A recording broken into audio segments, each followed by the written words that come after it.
Hi, I'm making a game. More specifically, a precision platformer, a Foddian game or a rage game or whatever term you want to use for these types of games. Essentially, I want to make you mad and frustrated while playing my game, but in a good kind of way. I want you to keep pushing yourself to actually succeed. Or, you know, make you quit the game, leave a bad review and refund the game. It's really up to you. And so, what is the game I'm actually talking about? Well, let's dive in and take a look. I'm Backware Games and welcome to my channel.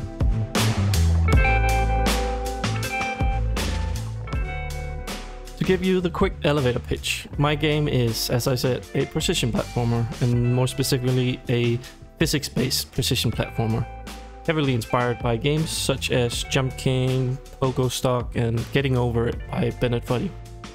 In this game, you're playing a character who has two elastic arms it can use to grapple and launch yourself with. The goal is, of course, to climb to the very top of the level to win the game, facing various physics-based challenges along the way. And if you fall hard, and possibly for a long time. I've been working on this game on and off for about a year now, with only having time to develop it in my spare time, unfortunately. This is how it all started. I remember Halo Infinite had just released, and I was having too much fun with swinging around with the grappling hook, both in the campaign and the multiplayer. It felt really good, and I was honestly just swinging around for hours trying to pull off some cool tricks. So that kind of made me want to try and implement my own version of it, but I wanted mine to feel more physics-based with hinge joints and springs, etc. I apologize for the poor image quality for the next couple of clips, but I didn't record any proper footage back then, so I only have these few GIFs to show you. This is my initial version, and it was already feeling kind of fun just to swing around, flick around the cubes and spin like crazy. I even chose the Master Chief colors subconsciously, I guess. But as you can see, it was still a bit janky and slow, and the character felt very heavy. But I tried implementing different mechanics such as bounce pads, slippery floors, sort of springy platform bridge, and moving platforms. It all felt very natural and fun to play around with, and I already felt like I had something interesting here, even if it wasn't much.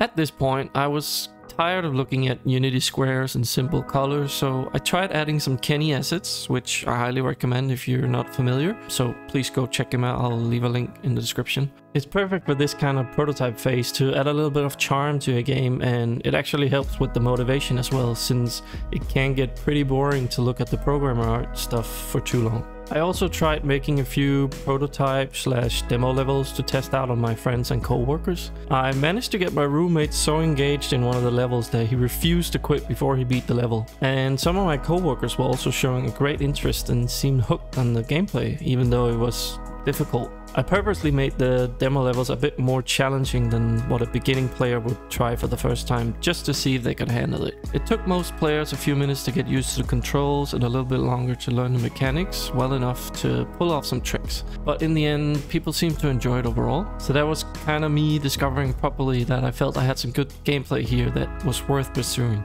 I knew that for my game to also stand out a bit, as well as have a bigger potential to grow its own community around it, I wanted to make an in-game level editor, one that I can use while developing the game, but also for the players to be able to make their own levels and share with their friends. I've been hard at work and still continue to work on this level editor and adding new features to it as I need them. This has come with its own set of challenges for sure.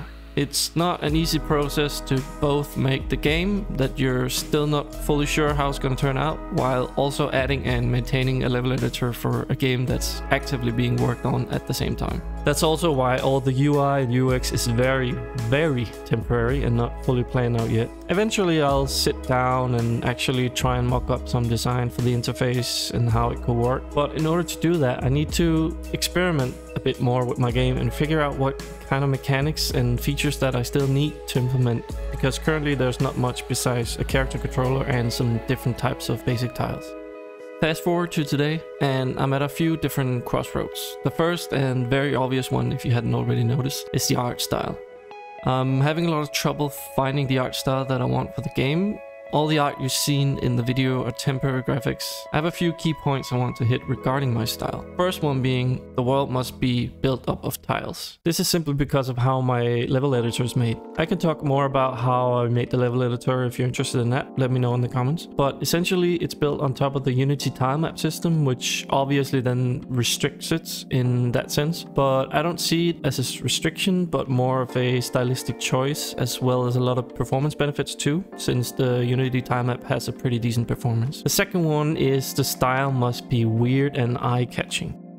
It sounds very obvious, and of course you want your game to look unique and eye-catching, but what I mean by this is when you look at games like PokeStock and Getting Over It, they have a very weird but unique art style, but still very consistent, and it catches people's attention, especially streamers. Now, I'm a programmer by heart, meaning I don't have any art skills. These clips that are running now is the best that I can do, and that's only very simple basic shapes. I've been told by people who look at my game that they thought it was a mobile game, and that's 100% true. And no, it doesn't hurt my feelings at all.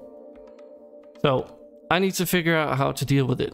I noticed that I had some long droughts where I couldn't get myself to work on the game because of this roadblock I was facing with the graphics. My biggest struggle is the character itself. I know I want it to have big, wiggly, muscular arms flexing whenever it can, but besides that, I'm feeling very uninspired. If you have any good suggestions, please leave them in the comments. I'm very open to any ideas. This might be completely unorthodox, but lately I've kind of gone back a step and decided to remove all the visual clutter from the game and simply implement the typical prototype art style, as you see, at least for the world itself. So simply put, I'll be making the actual levels in a gray box style. That sounds obvious when you say it out loud because this is how most game studios do it, but I'm no designer or work in any studio, so forgive me on that one. You might be wondering, the dark blue blocks that you had before are almost the same as gray boxing, and to that I'll say yes it is.